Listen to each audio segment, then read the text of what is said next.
The power is still out. It's out in Venezuela. They're looking at the 9th day as of midnight tonight of no electricity. That's video of people trying to get some water so that they can bathe. They're doing that actually at a sewer. I mean, people are scrambling for food, they're scrambling for water, for medicine. Hospitals are closed.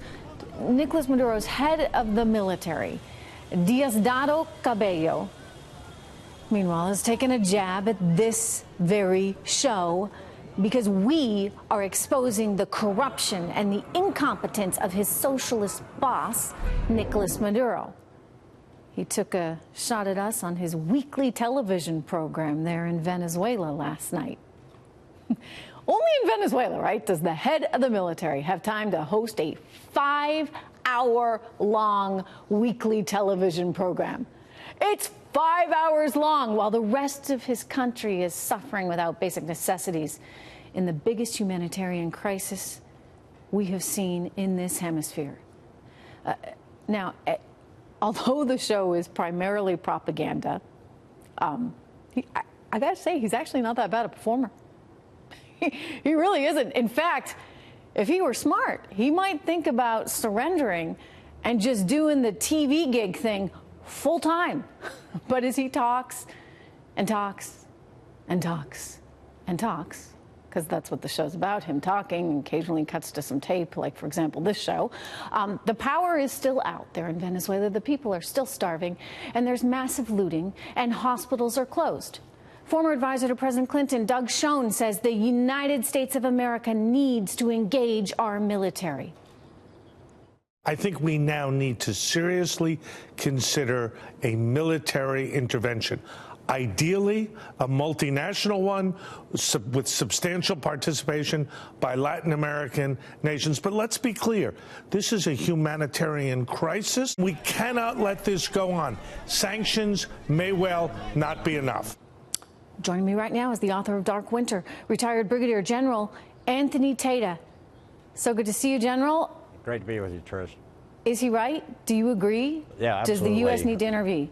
Explain. Yeah, I think, Secretary Pompeo saying that all of our diplomats have left the country, that's a key indicator and warning that there's a military option in the mix brewing. And in my point of view, what we really need to do, this is a humanitarian crisis of epic proportions. We've also got a nexus between Russia, Iran, and Hezbollah and Cuba there that, they are enemies of our nation. And we've also got the world's largest oil reserves there. So we got a lot of compelling reasons to be there. Mm-hmm. And so we need a sophisticated plan, much like we had in 1994 with the Haiti invasion, where we had a peacekeeping force on an aircraft carrier offshore, and we had the 82nd Airborne Division in the air, and we had Colin Powell, Sam Nunn, and Jimmy Carter meeting with Cedras, the dictator. And it really was brinksmanship up until the 11th hour. And so something of that nature where we can come in and provide humanitarian relief. We've got the armed teeth of the 18th Airborne Corps that is bearing down on Caracas and the very well-known places that Maduro hides out. We can target those pretty surgically. And then we need to protect Guaido, and we need to bring him into power, and we need to help in a very big way the Venezuelan people. That is the number one purpose here. And then number two would be to get rid of Iran, Russia, Hezbollah, and Cuba out of that area. That's a 4-hour flight from the United States. It's, we've got enemies knocking on the door there that are not far away when you talk about some of these intercontinental ballistic missiles that are being made today. All right, so walk me through the first part, which is getting Maduro out and Guaido in so that he can call for those free elections. Maduro's not going anywhere. In fact, I spoke a couple of weeks ago with his so-called vice president, Delcy Rodriguez, who said to me, we're not going anywhere, Trish. So if they're not budging, how do you influence this from a military perspective? Does this mean special forces? Yeah, I mean, he can watch the movie Oh Dark 30 and, figure out what happened to Osama bin Laden. He can, watch what happened to Noriega. We have the capability to get in there and do what we need to do to remove Maduro. Obviously, it would be better to do that diplomatically, applying the diplomatic element of power there, with some diplomats going down there and negotiating with him and telling him it's a lost cause. So that's obviously the best method.